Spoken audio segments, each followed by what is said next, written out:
the war of narratives. Almost the entire American leftist and the European media has followed Pakistan's narrative of a grand air victory, hook, line and sinker. Hook, line and sinker.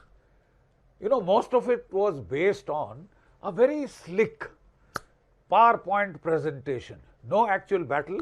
The Pakistani Air Force is much better at PowerPoint presentations than, unfortunately, our External Affairs Ministry mandarins were, right? And Air Vice Marshal Aurangzeb, their equivalent of the Deputy Chief of Air Staff Operations on our side, you know, he gave that presentation immediately on the 8th morning. And it was a very slick PowerPoint presentation which gave the, you know, the impression of a massive air circus taking place over the western borders of India and Pakistan. He said about, 70 to 80 aircraft rose from the Indian side and about 40 aircraft rose to, combat this air armada, which was in 4 blocks, heading towards Pakistan from Kashmir down to Kutch. And how the Pakistani airwacs made a valiant, near the Afghan border, they started making a valiant track. The Saabs and the Chinese airborne early warning aircraft, how they picked up our, Indian aircraft, and how the Chinese J-10Cs armed with the PL-15 were able to get the better of this thing. He spoke, he used very sexy Western jargon, multi-domain operation, center of gravity, etc. Made a big impression on the civilian media, big impression on the civilian media, which, were looking at him, Pakistani girls, starry-eyed and all that. He mentioned that the Chinese had given them a library of the entire electronic signatures of each and every Indian Air Force jet fighter or aircraft, and they had this library with them, so they could identify where the Rafales were coming, where the Sukhois were coming, where the MiG-29s were coming, and the Rafales, he claimed, were the center of gravity. Spare us the bullshit. Did he show even, any air warfare specialist could have picked hundreds of holes in that ridiculous narrative. Ridiculous, self-serving, propagandistic bombast, bakwas, right? Like I said, any military or air power professional could spot glaring holes in the Aurangzeb narrative, in the ridiculous fairy tale that was spun by Air Vice Marshal Aurangzeb of the Pakistani Air Headquarters, their Air Ops, right? He gave us to understand that China had given them a library of the electronic signatures of each and every Indian jet fighter and aircraft that has ever flown in the Northern Theatre, right?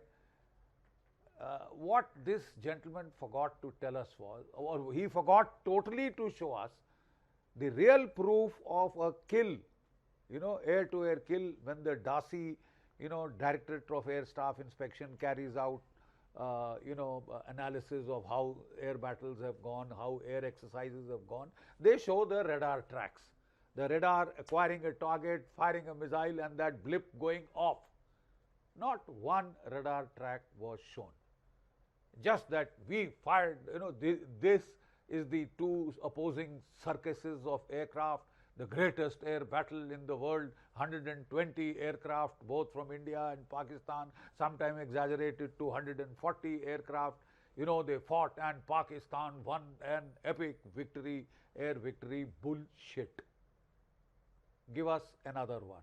Show us the radar tracks. Not one has been shown. And apropos this wonderful library of electronic signatures of each and every aircraft, Indian jet fighters, which China is supposed to have given to you, I hope you know, and I hope the Chinese know, that routinely the Indian aircraft, the Indian fighters, when they are going in for such operations, we also use decoy aircraft ahead of us.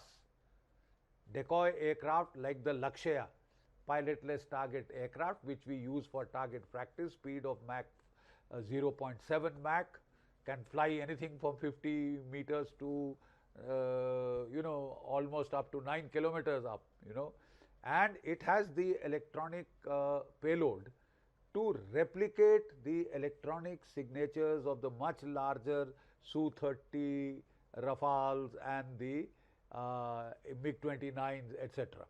It can replicate the electronic signatures of any of our aircraft, right? And with these, we were able to fool them. So AVM Aurangzeb can now start looking at whether he shot down any pilotless target aircraft, or was he able to achieve anything at all in that great air circus battle that he showed to the global media. What really didn't help was that when he was strutting around impressing the girls in the media audience and impressing them with his very slick PowerPoint projection, he won the war on the PowerPoint. I'm sorry, he lost the war on the ground badly, right? Our unfortunate initial decision was to field our foreign secretary, a very fine man, a very erudite scholar, a very good bureaucrat, but who is not a military specialist, who is not an air warrior, who does not, it is not his, domain. It is not his domain of expertise to talk about air battles, really. So he was helped by two girls who were also not from the operational directorates. Those who, planned the operation, execute the operation, they are the best people to explain that operation. So unfortunately, they didn't even have a PowerPoint. They were holding up, photographs and trying to point them down. Half of them were not seen. I mean, there were shortcomings. There were obvious shortcomings. It was not a professional briefing by a military professional. It was by a very qualified bureaucrat who is, I would say, the last word in diplomacy, statecraft, etc. But air battles were not really his domain expertise. So initially, by comparison, our briefing suffered in relation to the Pakistani briefing by their Air Vice Marshal Aurangzeb from his Directorate of Military Operations, Pakistan Directorate of Air Operations, not military operations, air operations. There is another fact that we must remember. Any air force, the standard practice is, before it attacks some selected targets, it first carries out SEAD, suppression of enemy air defenses. It attacks the enemy radars, it attacks the enemy anti-aircraft surface-to-air missiles, batteries, etc., command and control centers, tears holes in the sky, which it then exploits to attack the selected targets that it has chosen, military or in this case terrorist targets. India was somehow very loath to escalate, and we thought that we would start the operation only by attacking terrorist targets and thereby give Pakistan an off-ramp in which to back off even now. This I don't think was a very wise decision, because it needlessly constrained the Indian Air Force. It put constraints on our initial operations, which we could have done without. But be that as it may, we fired 24 cruise missiles, BrahMos, as well as the Spice cruise missiles from our Rafales, BrahMos from our Su-30s, and each and every one of them hit their target. Each and every one of them hit their targets, and all these balloony claims by Air Vice Marshal Aurangzeb of a great circus, World War I type Reichshofen style circus, Very impressive it sounds, Red Knight, Red Baron, Bishop, etc., etc. That is World War I era. We are into well beyond the post-Cold War timings. So I think Air Marshal Aurangzeb should grow up a little, stop reading less war comics and concentrate more on his profession, right? Where his Air Force has taken the drubbing of a lifetime. We are not saying it. Foreign military experts, respected domain experts like Tom Cooper, like John Spencer, have all come out and said it is a decisive victory of the Indian Air Force, right? They were able to hit every target that they attempted, and the whole, whole Pakistani balloon was punctured badly on 8th, 9th and 10th of May. 8th of May, they were waxing eloquent on the air circus and 4 Indian blocks of aircraft and so many, some about 80, 70, 80, 100 Indian aircraft versus 40 Pakistani aircraft. I mean, all those very romantic fairy tales that he was telling, they don't stand up to scrutiny one bit. And the next day, they got clobbered. Next day, Pakistan retaliated by escalating horizontally and vertically. How? They fired 400 Turkish and Chinese drones. They were trying to probe our air defenses. They were trying to pick up our frequencies, pinpoint our locations for subsequent attack by their drones. Second day, they launched the loitering munitions. They launched their drones and with some of their cruise missiles. Each and every one of them got shot down. I hope you know that in this particular engagement, the Indian Air Force, the Indian Air Defense, they have shot down over 600 Chinese and Turkish Pakistani drones. 600 of them have been shot out of the bloody skies. Hardly the interception range was over 90%. Interception, percentages were beyond 90%. Just a few odd balls here and there got through. 10th was the crucial day. 10th was the crucial day, and Pakistan launched Shaheen 1 tactical ballistic missiles on the 10th. Not one, but I suppose a fair number not disclosed. Now this is the Chinese M9 originally. It's a variant of the Chinese M9 missile, range of 700 kilometers, warhead payload of 750 kilograms. This can carry both conventional and nuclear warheads. The Western Command has said that China also fired the A-100 multi-barrel rocket launchers on the line of control and elsewhere. And this is the equivalent of our Smirch. And India retaliated with the Smirch and blasted the daylights out of these. They also launched the Fateh 1, 2.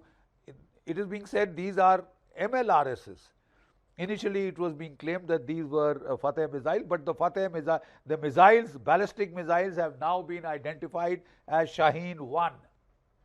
As Shaheen 1, right? Now, like I said, this carries both a conventional and can carry a nuclear payload.